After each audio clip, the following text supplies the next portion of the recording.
to my class. Today I am repeating the topic normality of a solution.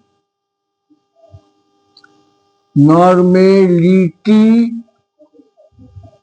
of a solution is defined as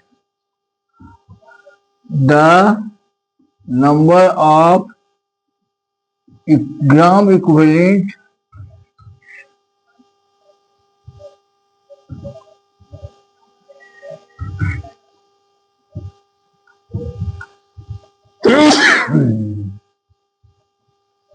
of a solute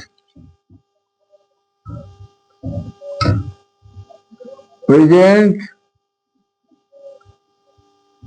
in a liter of the solution at a constant temperature.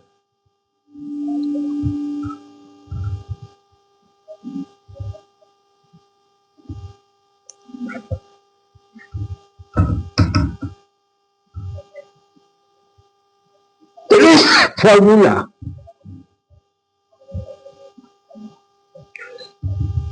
of normality.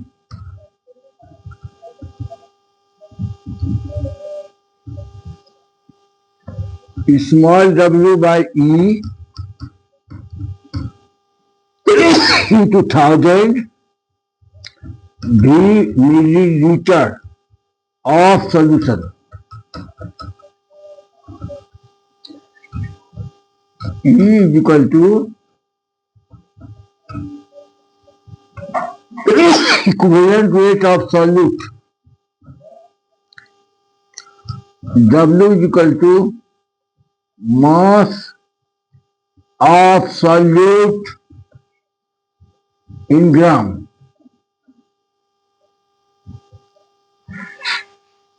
बस यही हुआ. It is denoted by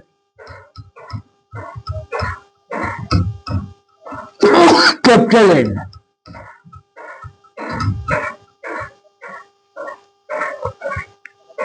write down कीजिए इसको. हम उम्मीद करते हैं कि आप इसको समझ गए होंगे. हिंदी में सुनिए. एक निश्चित तापक्रम पर किसी घोल के 1 लीटर में उपस्थित उसके घोली पदार्थ के ग्राम इक्विवेलेंट की संख्या उस घोल की नॉर्मेलिटी कहलाती है. ठीक है, समझ गए. अब देखिए इस पर एक न्यूमेरिकल बनाइए.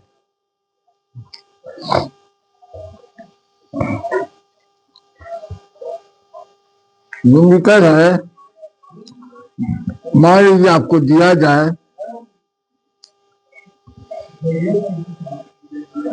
5.3 ग्राम of sodium carbonate is present in 500 milliliter of solution at a constant temperature. What is normality? What is normality? देखिए डिफिनेशन तो हो गया होगा आपका. अब यहाँ जो नीचे फॉर्मूला आपको बताया हमने उसी फॉर्मूला में सब चीज रखी है. W देखे तो कितना है 5.3 ग्राम.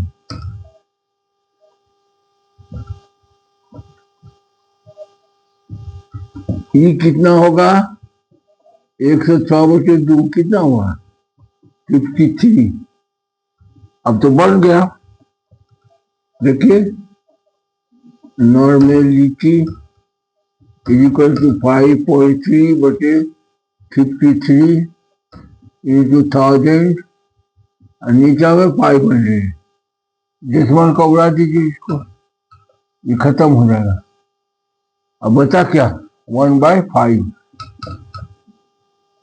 n। 1/5 मतलब n/5, n/5 मतलब 0.2n। यही आंसर होगा। उतार लीजिए आप लोग।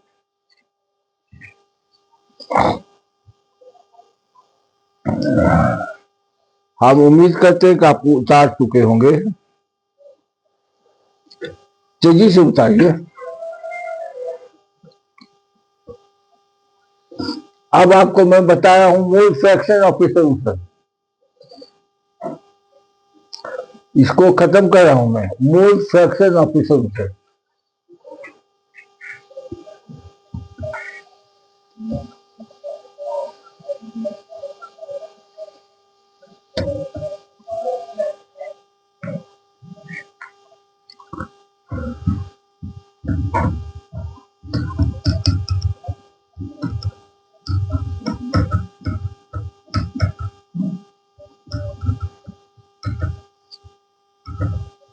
इसमें दो भाग होता है ना, सॉल्यूट प्लस सॉल्वेंट। तो सॉल्यूट के मोल की संख्या और सॉल्यूशन के मोल की संख्या के रेशियो को कहते हैं mole fraction of solute. Mole fraction of solute is equal to mole of solute, that is small m दीजिए, divided by mole of solution. इसमें क्या होता है, सॉल्यूट भी होता है और ये सॉल्वेंट भी होता है।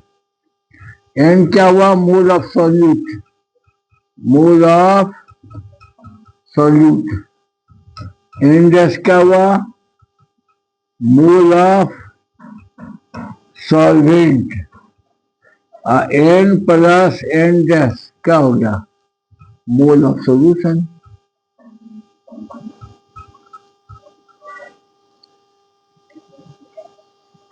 हो गया। तो x इक्वल टू क्या हो गया, n divided by n plus n dash. Similarly इसी तरह मोल फ्रैक्शन ऑफ सॉल्वेंट,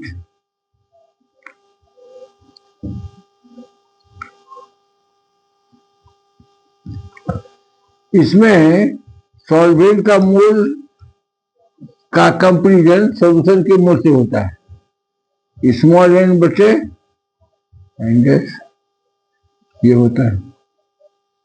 मतलब मोल ऑफ सॉल्वेंट होगा divided by mole of solution, mole of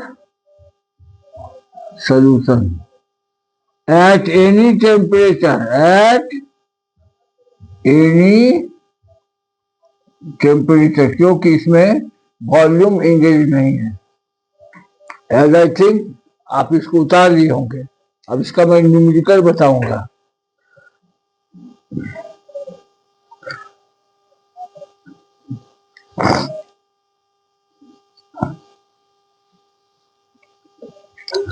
फिर वही सोल्यूशन आपको देता हूं, उसमें आपको बताना है कि मोल फ्रैक्शन क्या होगा, सॉल्यूट का क्या होगा, सोल्यूशन सॉल्वेंट का।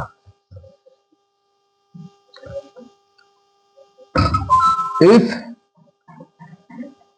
5.3 ग्राम ऑफ सोडियम कार्बोनेट, आसानी होगा आपको कैलकुलेट करने में, is present in 500 milliliter of solution, ना 500 ग्राम लिख दीजिए, gram of solution.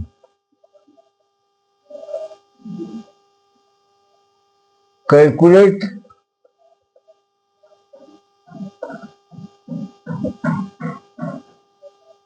Mole fraction of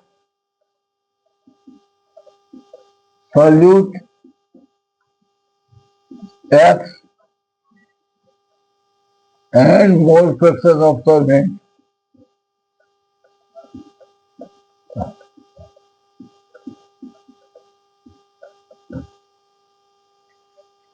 देखिए आप,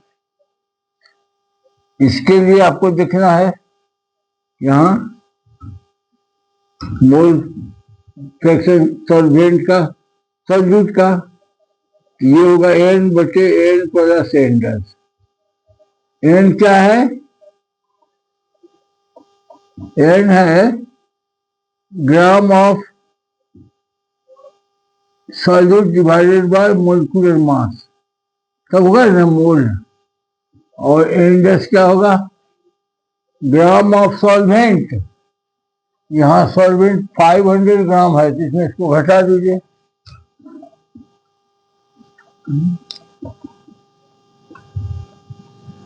बटे कितना? बटे कितना? 18 का, पानी का मोलिकुलर मास 18 होता है। एन डैश, इसको देखिए, भाग देखिए, ये होगा 1/2 और ये होगा 0.05। ये कितना होगा? एन डैश यहाँ 7 होगा, यहाँ 9.4 होगा, और यहाँ पर 0 होगा, यहाँ पर नहीं 9 होगा, यहाँ पर 9 होगा, यहाँ पर 4 होगा, इतना होगा। देखिए तो होता है कि नहीं? 7 3 10 के 0 बाकी 1, 5 4 9 1 10 के 0 बाकी 1 4 1 5, ठीक है। इतना डिवाइडेड बाय 18, इसको करिए। 18 दूना 36,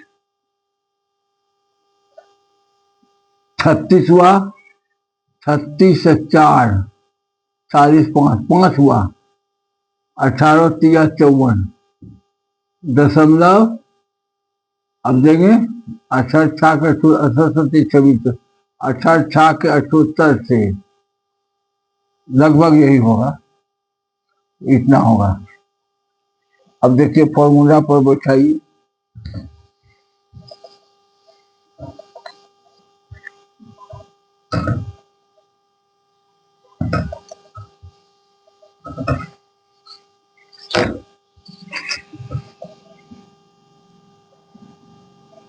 x equal to n, n मतलब 0.05, ये क्या होगा? n प्लस n डैश, ये 0.05 प्लस 23.6 कितना होगा? 0.05 डिवाइडेड बाई, जोड़िए इसको, 5 होगा, यहाँ 6 होगा, यहाँ 2.3 23 होगा, डेसिमल डेसिमल उड़ गया।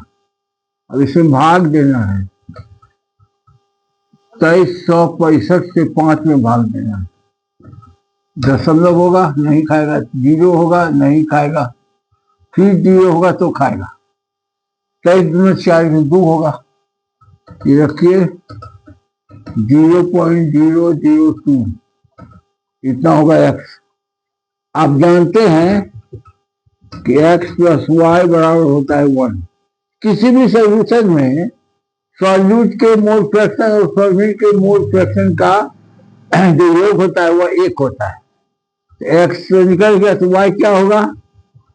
1 माइनस x, कितना होगा? 1 घटा 0.002, घटाइए, यहाँ 1 लिख दीजिए। क्या अंक है? 3 अंक है, 3 शून्य दे दीजिए। अब इसमें घटाना है किसको?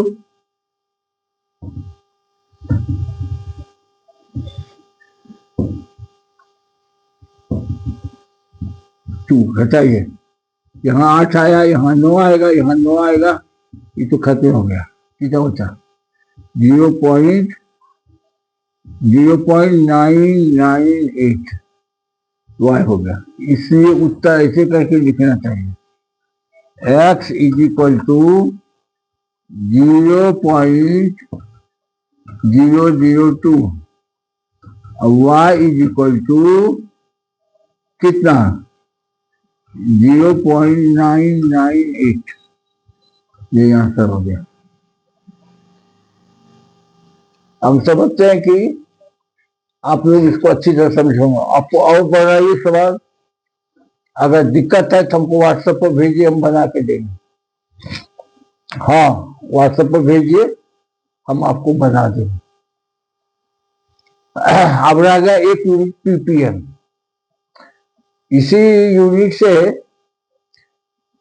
जो मेडिकल लैब रिपोर्ट ये होता है, टेक्नीशियन या डॉक्टर, वो ब्लड का glucose, plasma, protein, sodium, potassium सबका कैलकुलेट करते हैं। ये यूनिट होता है पीपीएम। आप इसको उतार लिए क्या? हम उम्मीद करते उतार लिए, तो हम चलते आगे।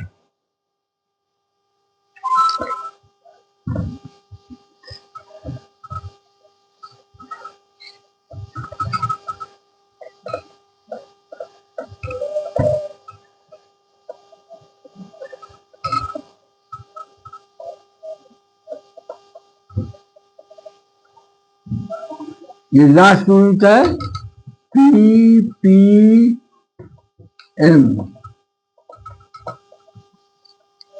इसका फुल नेम होता है पार्ट,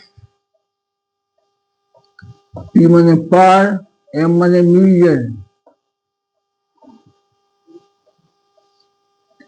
ये क्या होता है भाई?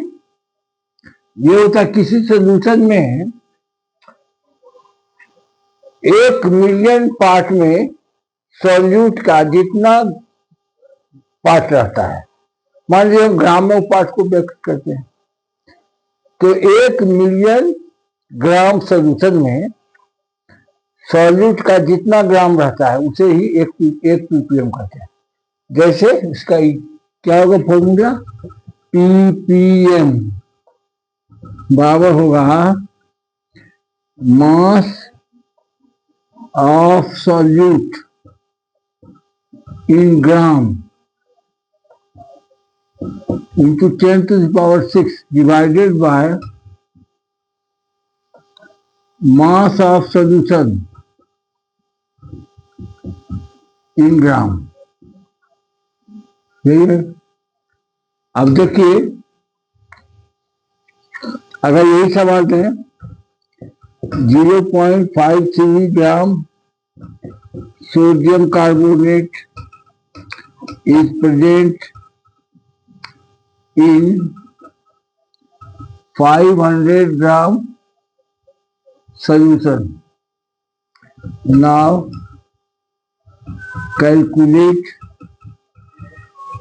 the ppm of solution।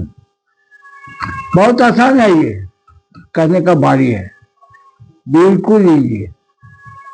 बराबर कितना ग्राम है? आपको कितना ग्राम दिए हैं?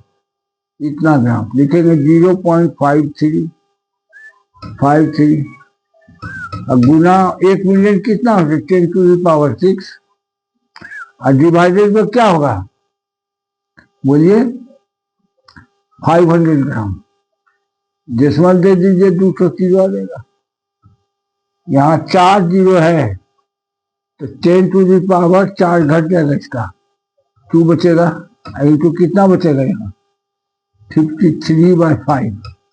इसको भाग दीजिए फिर, तो 5 का 5 शून्य 5 6 30 इंटू 10 to the पावर 2। इसको हम कर सकते हैं 1.06 into 10 to the power 3 ppm। That's all. आज का क्लास यही हो खत्म। नेक्स्ट डे करेंगे।